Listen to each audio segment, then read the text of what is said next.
When I was 11 years old, my aunt and uncle invited me to join them and my cousins on a camping trip to Tishomingo State Park in Mississippi. It was the summer of 1997, and I was thrilled. My parents both worked full-time, so getting to go on an actual vacation was a big deal for me. My cousins were Elliot, 13, Phoebe, 15, and Liam, 8.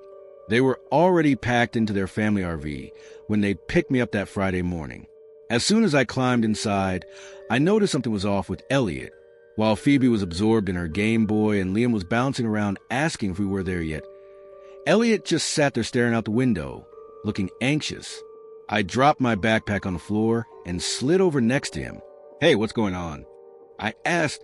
He glanced at me before turning his gaze back to the passing scenery. "I'm fine," he muttered, but his voice didn't sound convincing. As my uncle started the engine and began driving, my aunt turned around from the passenger seat. "We should be at Tishomingo in about 3 hours, everybody," she said with a smile. "Trav, there are snacks in the cooler if you get hungry." I nodded and settled back into my seat, but I couldn't shake the feeling something was bothering Elliot.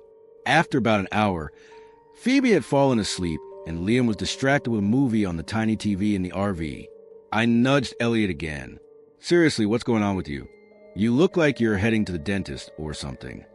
He sighed deeply, his eyes flicking toward me before darting back to the window. "We went to Tishomingo last year," he said, his voice low.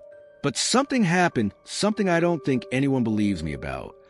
I leaned in, suddenly interested. "What happened?" Elliot hesitated before speaking, his words coming out in a hush. "It was the second night we were there. I had to pee really bad, but the toilet in the RV was clogged. Dad said he'd fix it in the morning, but I couldn't hold it, so I went outside." I raised an eyebrow. "You went to the bathroom in the bushes?" Elliot nodded, but his face grew tense as he continued. "There's a bathroom building about 100 yards away from where we parked. I grabbed a flashlight and started walking, but I didn't make it all the way there. I stopped in the bushes to pee, and that's when I heard it."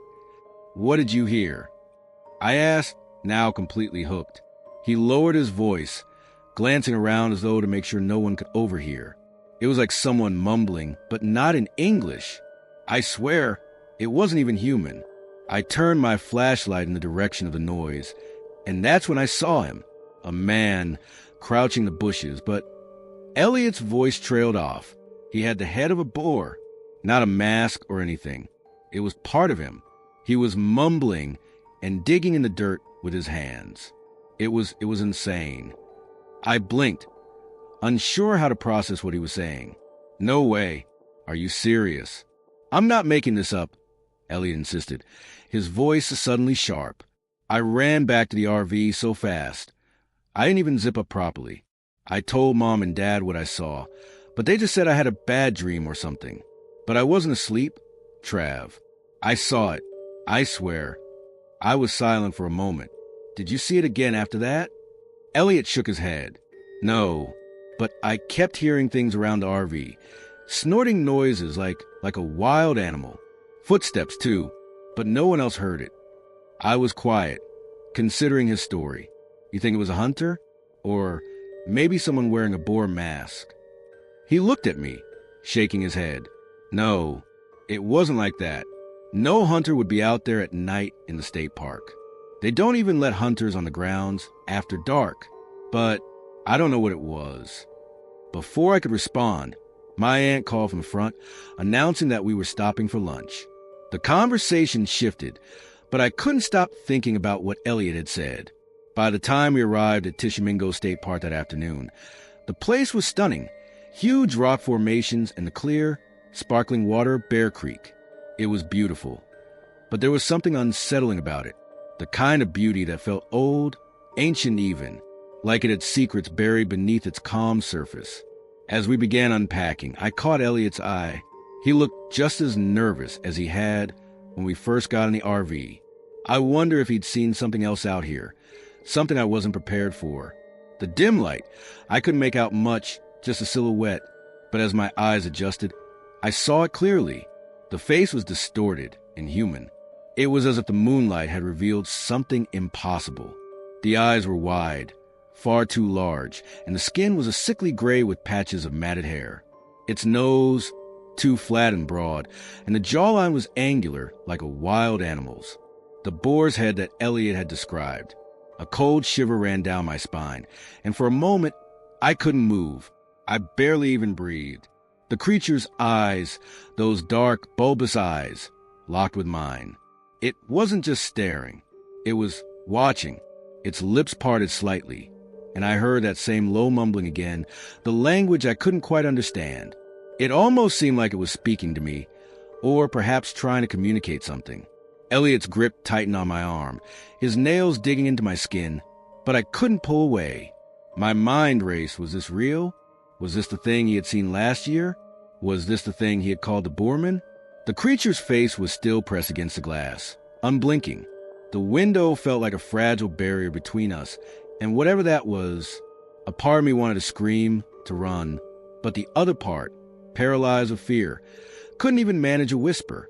The scraping noise started again, but this time it was louder, more deliberate. Something was dragging its claws along the side of the RV. It was moving, circling us, testing our defenses. I could hear the weight of its steps as it shifted from one side of the RV to the other, as if trying to figure out how to get in.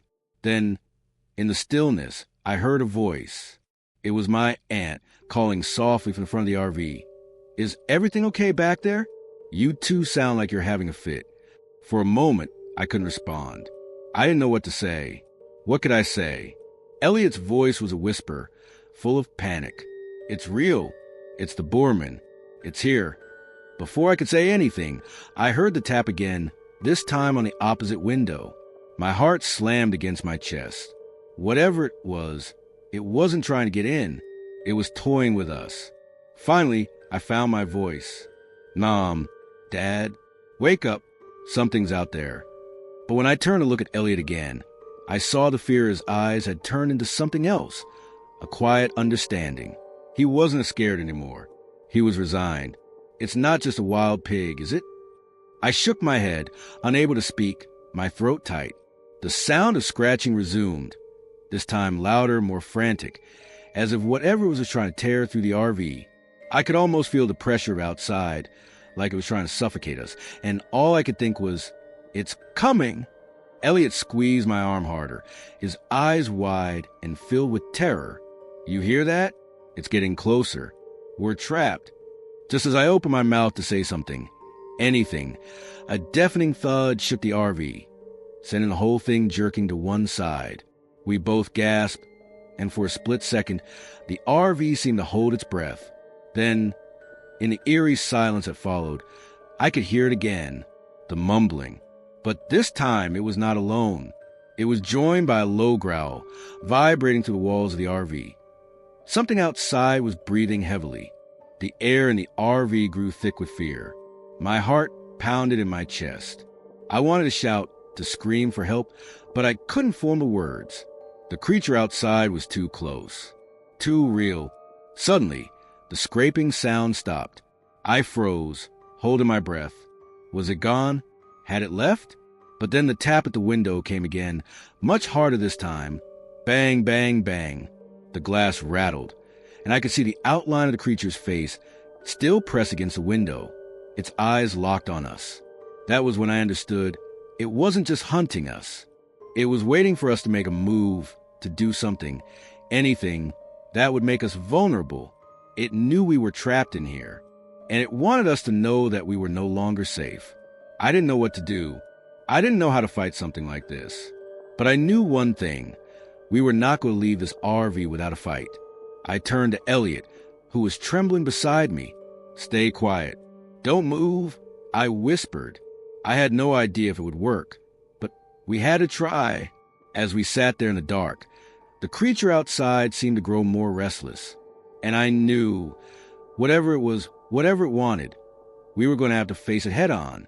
Beneath it, surrounded by rotting beams and rusted metal, the view from the top was absolutely breathtaking, stretching out for miles, with rolling hills and the faint outlines of distant mountains in the horizon. We could see the patchwork of woods, ridges, and meadows below us, bathed in the soft golden light of the late afternoon sun. It was exactly what we needed: peaceful, quiet, and completely disconnected from the rest of the world. After a few minutes of taking it all in, Wes turned to me, an excited grin spreading across his face. "This is it," he said. "This is the moment." I was about to respond when I noticed something strange.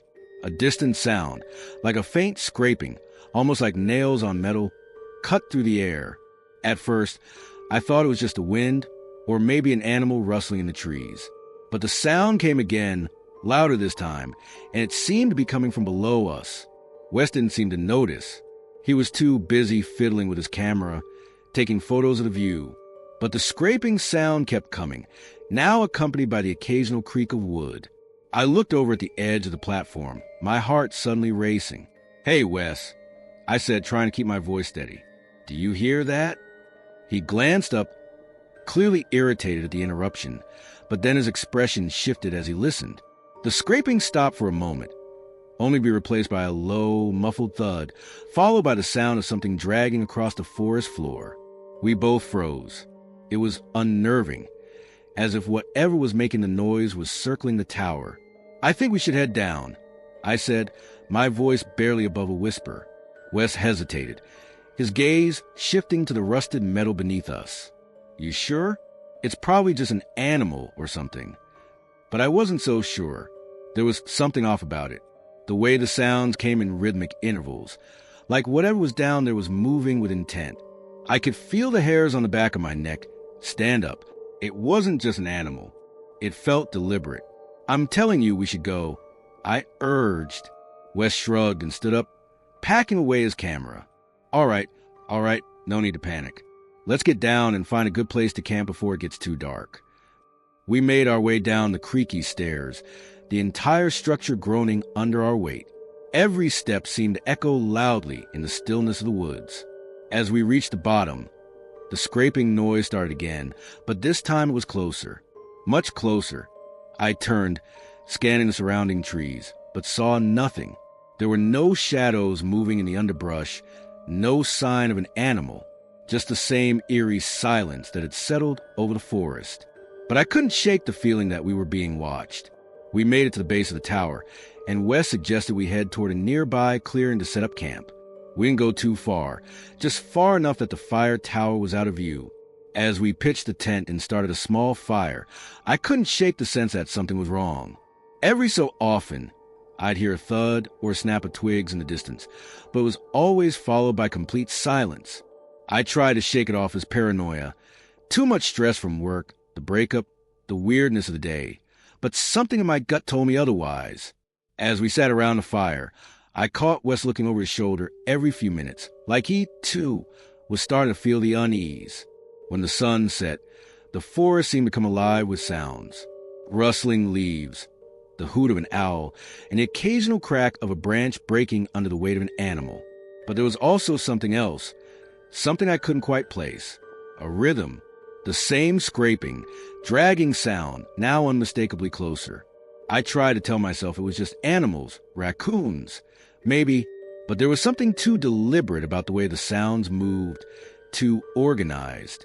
"Wes," I said, trying to sound casual, "do you hear that?" He was staring into the darkness, his face pale in the firelight. "Yeah, it's freaking me out, man. Let's just keep the fire going."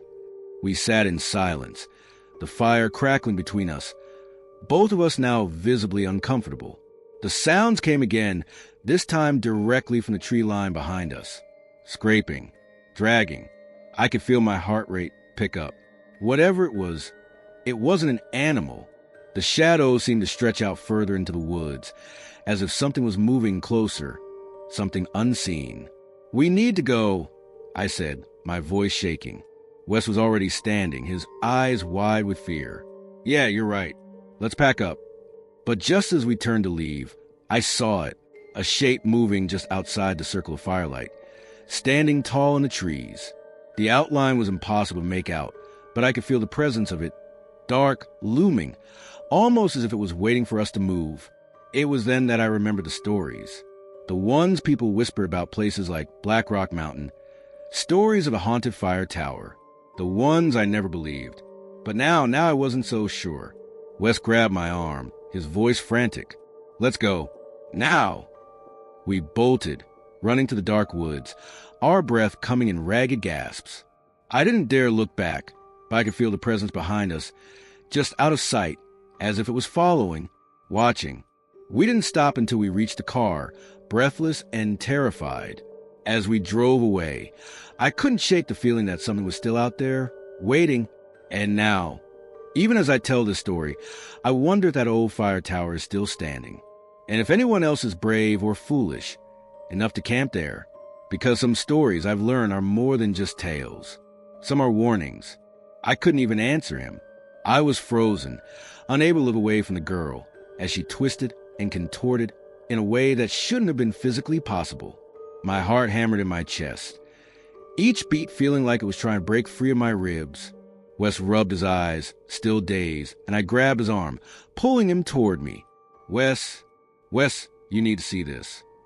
Before I could finish, the girl's head snapped to the side, her neck cracking like dry branches. The way she moved, like an unnatural marionette, sent a chill straight through me. Wes must have felt the tension in the air because he stopped struggling against my grip and followed my terrified gaze. His face went pale as he finally saw her. "Who the hell is that?" he whispered, his voice barely audible, trembling with disbelief. The girl had reached the top of the cabin wall, now crawling upside down, her legs twisted and crooked beneath her. Her gaze never left us, her eyes empty and dead, like twin pits of darkness. I wanted to scream, to run, but my body wouldn't move. The air was so cold now, every breath visible in front of me like smoke from a dying fire. Wes pulled himself together and grabbed the flashlight, shining it directly on her. The beam hit her for a split second, and I expected her to vanish, but she didn't. Instead, she crawled even faster, now coming straight toward us again. Her face, wet with water, was twisted into something that resembled a smile, but it was all wrong. It didn't reach her eyes. "Why isn't she moving like a person?" Wes said, his voice high-pitched, shaky. I didn't have an answer. I didn't even want to think about it. She was closer now, mere inches from us, and I could hear the water dripping from her hair. Each drop like a drumbeat in the deafening silence. I reached for my knife again, holding it tightly in my hand, but I knew it wouldn't help. Nothing would. Suddenly, the girl stopped, right at the edge of the platform. She stared at me, and in the dim light, I could see her lips move, but no sound came out. Wes made a move to stand, but I grabbed him again, pulling him back down. "Don't make a sound," I whispered. "Don't even breathe too loud." The girl tilted her head, her wet hair hanging in front of her face, and then, with a sudden movement, she crawled toward the edge of the platform, looking down into the darkness below. For a moment, there was a strange stillness, and then, without warning, she jumped. I heard her fall, the sound of her body hitting the ground below with a sickening thud. It was followed by an eerie silence, and for a moment I thought maybe she was gone. But no, there, in the corner of my vision, I saw her again. She was standing at the base of the fire tower, just beneath us, staring up at us with those cold, lifeless eyes. She was no longer crawling, no longer twisted. Now, she was standing tall, watching, waiting, and the feeling of being watched grew even stronger. "I think we need to get the hell out of here," Wes whispered, his voice low but urgent. But before I could respond, I heard it again, that soft, slow scraping noise, like nails dragging across wood. The air was thick with tension. The temperature dropped even further. It felt like the world was closing in on us. I didn't know how much more I could take. "We need to leave," I repeated, this time with more force. "Now!" We grabbed our things in a frantic panic, trying to leave as quietly as we could, but the fear was overwhelming. It felt like the whole forest was alive, watching, waiting for us to make a mistake. We carefully made our way down the stairs, trying not to make a sound.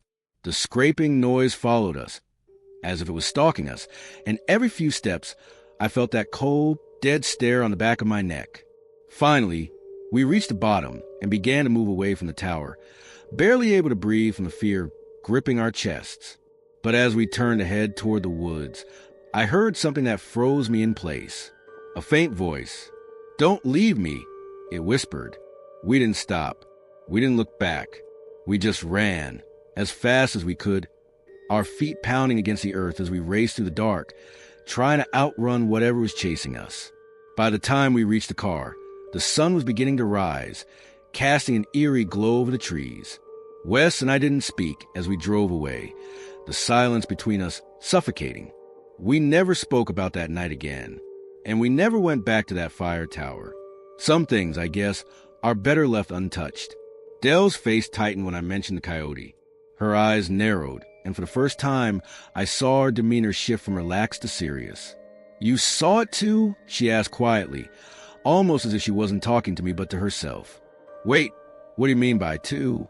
I asked, a knot of unease forming in my stomach. Dell didn't respond right away. She just went back to the fire and stirred the pot on the camp stove, her movements more deliberate now. The warm glow of the flames flickered across her face, highlighting the silver strands in her hair. She seemed lost in thought, but I could see her hands shaking slightly. "Dell," I said again, more insistent, "what's going on?" She took a deep breath, then finally turned to face me. "There's something you need to understand about this place," she said, her voice calm but heavy with something unspoken. "Your ancestors, my ancestors, they've always warned against the land, the mountains, and the forest here. There's a reason why the Navajo people and others call this place the land of the skinwalkers." I felt a cold chill run down my spine as the word settled in. "Skinwalkers?" I repeated, uncertain if I'd heard her right. I'd heard the term before, but it always seemed like some ancient myth, something far removed from my reality. Dell nodded. "Skinwalkers are more than just stories, and they aren't just people who can change shape into animals. They're witches, dark shamans who practice the most forbidden magic, sorcery so powerful it twists their bodies and souls. They can wear the skins of animals or people." She paused, giving me a long, hard look, "and they can mimic their voices." I didn't know what to say. The weight of what she was telling me settled heavily in the pit of my stomach. And for a moment, I wondered if she was just trying to calm me down by talking about folklore. But the way she was looking at me made me think otherwise. "I saw the coyote earlier, and its eyes," I said, almost choking on the words. "It didn't act like any animal I've ever seen. It looked at me like it was studying me. It didn't flinch, even when I made myself big. And when I threw the stick at it, I stopped myself, the memory of it smiling at me flashing in my mind. It smiled." Dell exhaled slowly and nodded, her eyes grave. "That's exactly what a skinwalker would do. They don't react the way an animal should, and they never act scared. They watch you, study you, learn your fears. And the worst thing? They don't just mimic animals. They can mimic people. They can change their voices to sound like someone you know. If you hear a loved one calling your name from the woods, don't go. It's not them. It's never them." I felt a shiver run through me. The realization that what I'd seen could have been something more, something wrong, was like a punch to the gut. "Why are we here, then?" I asked, my voice barely a whisper. "I mean, why bring me here if you knew this place was cursed?" Dell smiled softly, though there was little warmth in it. "Because, honey, there are places where the land remembers. It remembers the old ways, and it remembers the mistakes. It can heal, but it can also protect. I've always come here when things get hard, when life gets too heavy.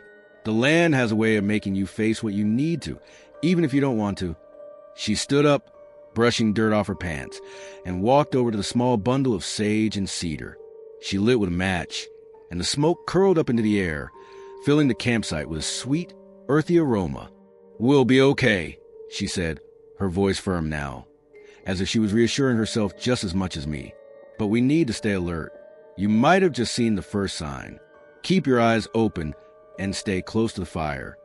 I nodded, though I felt far from reassured. The night had taken on a different atmosphere now, heavy with the weight of something ancient and alive in the woods around us. The sound of wind through the trees, once soothing, now felt ominous. And as I sat there, the crackling of the fire and the scent of sage filling my senses, I couldn't shake the feeling that we weren't alone. The hairs on the back of my neck stood up again, and the distant howl of a coyote, far too close, made my heart skip a beat. "Del," I said quietly, my voice trembling now. "What if the coyote comes back?" Del didn't answer right away. She just looked at me, her expression unreadable. Then finally, she said, "If it comes back, don't run. Don't make it angry. And most importantly, don't trust your eyes." Del's face was unreadable as she helped me load our gear into the Subaru. My hands still shook, the images of that thing, still haunting the edges of my mind. The sky was bright now, the warmth of the early morning sun cutting to the crisp chill of the night air, but it felt like something unnatural lingered, something that would follow us home. The ranger at the station gave us a polite smile, but I saw something flicker in his eyes as he glanced at us both. His gaze lingered on me just a moment too long, like he could tell something was wrong, or maybe like he had seen it before. "Did you folks enjoy your stay?" he asked, his voice light, but his eyes searching. Del answered first, her voice steady, but there was a certain weight in her words. "Yeah, we had a peaceful time." She paused for just a moment, glancing at me, then back at the ranger. "But we won't be coming back here again anytime soon." The ranger's smile faded slightly, as if he understood more than he let on. "I see," he said, nodding slowly. "Well, you take care. If you ever feel like you got some unfinished business here, don't hesitate to come back." Unfinished business? The words hit me like a ton of bricks. I turned to look at Del, but she was already walking toward the car, her face set in a firm expression I couldn't read. Once we were in the car, driving back on the long, winding road toward civilization, I couldn't help but ask, "Why didn't you tell me more about it before? What happened with my dad? You said it marked him. What does that even mean?" Del glanced at me briefly before focusing on the road again. "Your father came here when he was about your age. He had a run-in with it, and it marked him just like it tried to mark you. That creature, whatever it is, latches on to something it can't have. Something pure, something untouchable. It wants your life, your voice. It wants to wear you like a skin." I felt the air in the car grow thick, the silence between us weighing heavily. "So, it wanted me because of Jasper?" I asked, my voice barely above a whisper. Del nodded. "Yes, but it wasn't just that. It saw your grief. It could smell it. That's how it finds people. It's the cracks in us, the weak spots. When you lost Jasper, that's when it noticed you. And when you started having those dreams, I knew it was already reaching for you, just like it did your father." I wanted to scream, to ask her why she hadn't protected me sooner, why she hadn't told me everything. But I didn't. Instead, I stared out the window, watching the trees blur by, the world outside seeming strangely distant, as if I wasn't really a part of it anymore. After a few moments, Del spoke again, her voice soft but firm. "It's not done with us. That thing, it never lets go. It will keep trying to get you, to lure you, until you face it and understand what it really is. But remember, don't speak its name. The power it has over you comes from a name. It feeds off of that." I wasn't sure if I was more scared of what I'd seen or what Del was saying now. What did she mean by understand what it really is? Was that the key to making it stop, to finally breaking free of whatever grip it had on me? But I didn't ask. I didn't want to know the answers. All I could think of was the voice, the mimicry, the way it had shifted between my father's voice and mine, the way it had gotten so close to me, speaking my name, pulling me in with that unnatural, magnetic force. All I knew was that it wasn't over. It couldn't be. When we finally reached my apartment, I expected Del to leave, but she didn't. She stayed with me, helping me unpack, organizing everything, almost like she was making sure I was settled in. Her presence felt like a shield, a barrier between me and the nightmare that still haunted me. And that night, as I lay in bed, I heard something. Quiet at first, almost imperceptible, a whisper, soft and sweet. It was my voice. It was calling me, thumping sound from outside, a slow, deliberate noise that seemed to echo through the trees. It wasn't the usual sounds of forest at night, the owls, the wind, the rustling of animals. This was something else, something that felt too organized. Vern and I stopped mid-hand, our card forgotten as we listened. It was rhythmic, like footsteps, but too slow and heavy to be a normal animal. I could feel the hairs on my neck stand up, a prickling sense of unease creeping down my spine. "Do you hear that?" I whispered. Vern just nodded, his face going pale. His grip tightened on the cards, but he didn't speak. The thumping stopped, then started again, closer this time. Each step seemed to shake the ground under us, like something massive was moving through the forest. "You think it's just a bear or something?" I asked, trying to sound casual, but I couldn't hide the tension in my voice. "No bear sounds like that," Vern said, his voice tight. "And no bear walks like that." We stayed in the tent, the sounds of the forest completely absent now, as if the world had gone still around us. I don't know how long we sat there, just listening. Eventually, the thumping stopped again, but the air felt wrong, charged in a way that made my stomach churn. I had to know what it was. "I'm going out there," I said. "I'm going to check it out." "No." Vern grabbed my arm, his old hand shaking. "You don't want to mess with that. Whatever it is, it's not something we should go looking for." I shook him off, grabbing the flashlight from the side of the tent. "I need to see it, Vern. I don't think it's just a bear or anything normal. You stay here, I'll just take a look." "Don't be stupid," he hissed. "That's how folks end up dead or missing out here. The forest doesn't like it when people go poking around in its business." But I was already unzipping the tent, my nerves on edge as I stepped out into the cold night. The mist from the rain still hung heavy in the air, and I could barely make out anything beyond the flickering beam of my flashlight. I walked slowly, shining the light between the trees, scanning the area for any sign of movement. Then I saw it, the unmistakable shape of something large, just beyond the reach of the light, standing still, waiting. My breath caught in my throat. It was tall, far taller than any man, and its body was broad, its outline humanoid but wrong. It wasn't just tall, it was huge, stretching upward like a figure from some nightmare.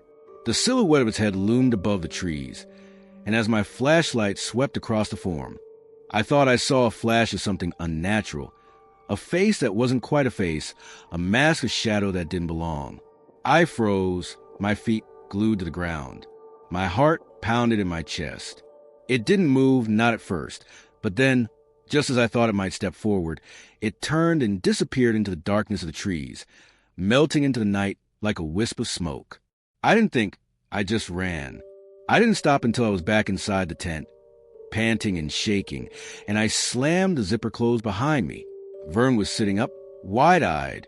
"What did you see?" he asked, his voice barely a whisper. I was too shaken to speak at first. My mind was racing, trying to process what I had just seen. "I don't know." I managed finally. It wasn't a person. It wasn't a bear. It was something else. Something that shouldn't be out here. Vern stared at me for a long moment, then nodded slowly. "I told you. The stories. They're not just stories. The forest has things in it. Things that don't want to be found." We sat in silence for a long while, neither of us saying anything, as if speaking aloud might invite whatever was back into our camp. The thumping started again, this time from a different direction, slowly, deliberately, and in that moment, I knew that whatever it was circling us, watching us. It wasn't just out there, it was here with us now. I didn't sleep a wink the rest of the night. Neither did Vern. And when morning finally came, with the first light creeping through the trees, we packed up and left without a word, barely saying goodbye to the woods that have been our home for so many years. I'm not sure what we saw that night, but I do know one thing. Whatever it was, it doesn't belong in the world we know. And some things are better left undisturbed, lost in the shadows of the forest, where they can't reach us. Spend a night in the woods. Or for those who like to hear terrifying tales from the safety of their own homes. You can find more information about the book at my website, along with all my other content. Thanks again for listening, and remember, the woods are beautiful, but they hold more than just wildlife. Stay safe, keep your eyes open, and always trust your instincts. Until next time, keep your lanterns lit and your shadows close. This excerpt taps into that old folks' tales vibe mixed with a sense of suspense, where the presence of something unnatural looms over protagonist and Vern. It combines an eerie sense of the unexplained with a light-hearted humor as the story ends, giving a very satisfying blend of tension and relief. It could work wonderfully in a collection of stories, especially the theme revolves around personal or family encounters with the paranormal that might have been brushed off or misinterpreted over the years. The ending especially invites people to reflect on what's out there in the wilderness and the hidden, often untold stories from those who've experienced them. I request you to please like my video and subscribe my channel, and give your remarks in comment section. It will motivate me to give you best true stories.